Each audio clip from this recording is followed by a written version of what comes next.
Welcome to the 17th tutorial on theme A. We will be looking at rights and responsibilities, moral rights and the rule of law and democracy.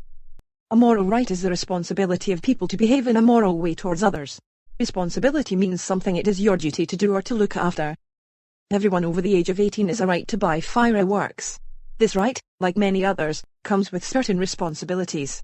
You must follow the firework code, which includes things like never throwing a firework or setting them off in the street.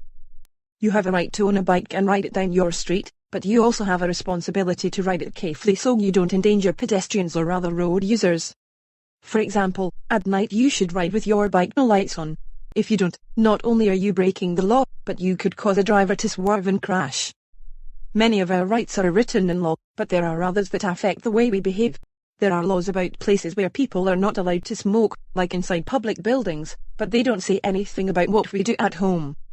Smoking around other people, especially children, can affect their health, so parents have a moral responsibility not to do it. The children have a moral right to live in a smoke-free environment. Not only should people respect the rights of others, they should also respect the law. If people do not follow the law, society will not function properly. For example, if someone ignores the laws when driving, this will make the roads very dangerous. The rule of law means that no one is above the law, even the people who make the laws.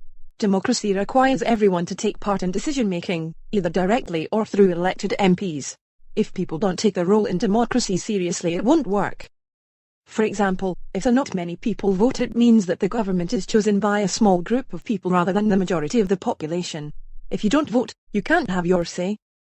The values of freedom, equality and justice try to create an orderly society where people have freedom. In the exam you might be asked to explain how rights come with responsibilities, using examples, or to describe what a moral right is.